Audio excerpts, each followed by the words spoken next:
നമ്മുടെ സ്വന്തം ലാലേട്ടന്റെ ഹൃദയപൂർവ്വം എല്ലാവർക്കും അറിയാം, ഓണത്തിന് റിലീസാണ് പടം. ടീസർ നമ്മൾ കണ്ടിട്ടുണ്ടായിന്. ഇന്നലെ ആ പടത്തിന്റെ ട്രെയിലറും കൂടി ഇറക്കി വിട്ടിട്ടുണ്ട്. ഏതായാലും കണ്ടിട്ടില്ല, കാണാൻ പറ്റിയിട്ടില്ല, ഏതായാലും കാണാതിരിക്കാനും പറ്റൂല. So without wasting any more time, let's watch Hridayapoorvam. And boys and girls and ladies and gentlemen, once again welcome back to bald and beard reacts.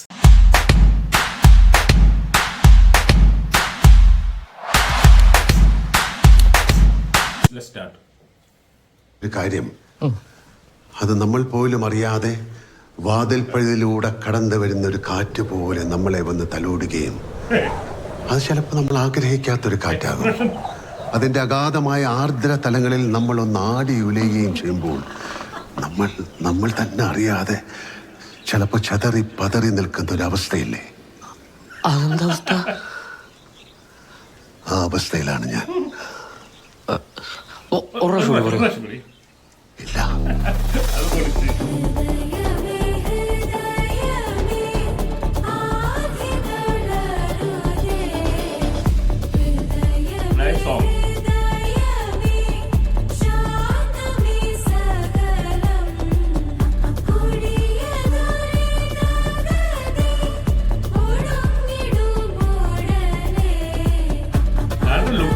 Charming ആയിട്ടുണ്ട് കേട്ടോ. Never before ലാലേട്ടൻ.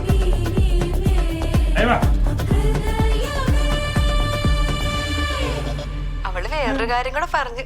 എന്താ? അമ്മ ആ അങ്കിളിനെയാണ് കെട്ടിയിരുന്നെങ്കിലേ എനിക്ക് കുറച്ചുകൂടെ ഭംഗിയുള്ള ഒരു അച്ഛനെ കിട്ടിയേനെന്ന്.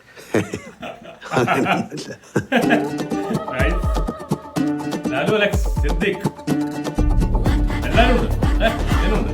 അവരാ ജനാർദ്ദനം, ദീപ.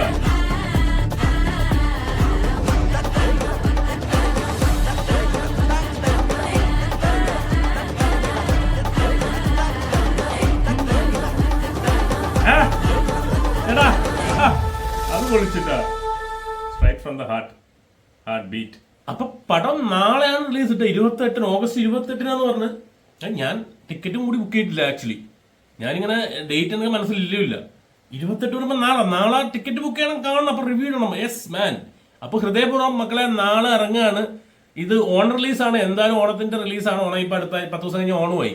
എന്തായാലും ഒരു കാര്യം ഉറപ്പുണ്ട്, സത്യൻ അന്തിക്കാടിന്റെ പടം, മോഹൻലാലിന്റെ പടം, രണ്ടുപേരും ഒരുമിക്കുന്ന പടം ആയതുകൊണ്ട് തന്നെ ഈ ട്രെയിലറും കൂടി ഒന്ന് സ്ഥിതിക്ക് ഒരു കാര്യം ഉറപ്പായി. എന്താണ്, ഫാമിലി കയറി നിരങ്ങുന്ന ഒരു പടമായിരിക്കും. ഇത് ഫാമിലി ഏറ്റെടുക്കും. ചെറിയൊരു പോസിറ്റീവ് സാധനം, അതായത് ഒരു നൈസ് പോസിറ്റീവ് സാധനം ഫസ്റ്റ് ഷോ കഴിഞ്ഞ് അല്ലെങ്കിൽ ഫസ്റ്റ് ഡേ വന്നു കഴിഞ്ഞാൽ then we are going to see another blockbuster Malayalam movie from Lalettan and Sathyan Anthikad എന്നുള്ളതിന് യാതൊരു സംശയമില്ല. ആൻഡ് എസ്പെഷ്യലി എന്ന് പറയുന്നത് ഇവരുടെ ആ ഒരു കോമ്പിനേഷൻ, അതായത് നമ്മളെ അമൽ ഡേവിഡായിട്ട് അവതരിപ്പിച്ച മൂപ്പരുണ്ടല്ലോ, മൂപ്പരും ലാലേട്ടൻ ഫസ്റ്റ് സീനാണ് ഭയങ്കര, അവരൊന്നും കോമ്പോ ഭയങ്കരമാണ്.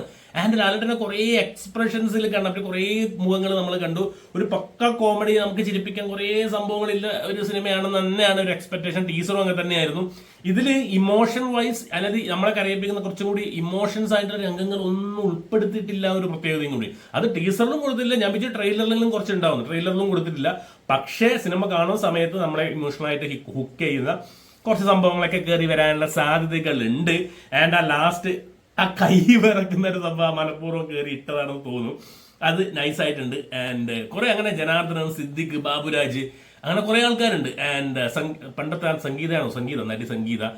ആൻഡ് ഞാനിപ്പോഴും നോക്കുന്നത് നമ്മുടെ ആ മൂപ്പരും ലാലേട്ടൻ, അമൽ ഡേവിഡ്, ആ മൂപ്പരുടെ പേരെപ്പോഴും എനിക്ക് മറന്നു. മൂപ്പരും ആ ലാലേട്ടനുമായിട്ടുള്ളൊരു കോംബോ, അവരാണ് ഒരു ഉടനീളം ഒരു കോംബോയിൽ വരുന്നത്. ആ കോംബോ എങ്ങനെ വർക്കാവുന്നുള്ള ഒരു സംഭവമുണ്ട്. അത് എന്തായാലും കാണാൻ ഭയങ്കര ഇൻട്രസ്റ്റഡ് ആണ്. ആൻഡ് സത്യൻ അന്തിക്കാട് ഒരുപാട് വർഷങ്ങൾക്ക് ശേഷം വരുമ്പോൾ മാൻ, ഇത് ഓണം തൂക്കുമോ എന്നാണ് അടി. അതായത് എമ്പുരാൻ വന്നു തൂക്കി, തുടരും വന്നു, അതിന്റെ അപ്പുറം തൂക്കി. ഇനിയിപ്പോ മൂന്നാമത്തെ 100 crore ഫിലിം ആവോ ലാലേട്ടൻ. അത് സത്യൻ അന്തിക്കാട് എന്നൊരു സിനിമയ്ക്ക്, മൂപ്പർക്ക് ഒരു 100 crore സിനിമ എന്ന് പറയുന്ന സമയത്തൊക്കെ എപ്പോഴും ഇല്ല ഒരു സംവിധായകനാണ്. മൂപ്പർ ഇപ്പോഴും നിലനിന്നൊരു, ഈ കാലത്തും വന്നിട്ട് ഒരു 100 crore സിനിമ കൊടുക്കുക എന്ന് പറഞ്ഞാൽ ലാലേട്ടൻ മൂപ്പറുമായിട്ട് ഉള്ള ബന്ധങ്ങളും കാര്യങ്ങളും സിനിമകളും നമുക്കറിയാം. മാൻ, അത് സംഭവിക്കട്ടെ, അങ്ങനത്തെ ഒരു ബ്ലോക്ക് ബസ്റ്റർ വരട്ടെ എന്ന് തന്നെയാണ് ഒരു പ്രതീക്ഷ. ഏതായാലും മക്കളെ, നാളെയാണ് റിലീസ്, വേറെ ഒന്നും പറയാനില്ല. നാളെ റിവ്യൂ ആയിട്ട് എന്തായാലും ഞാൻ ഉണ്ടാവും, പോയി കാണുന്നുള്ളത് 100% ഉറപ്പാണ്. അപ്പൊ അത്രേ ഉള്ളൂ. So thank you so much for watching again and keep watching and remember the name guys, is bald and beard reacts.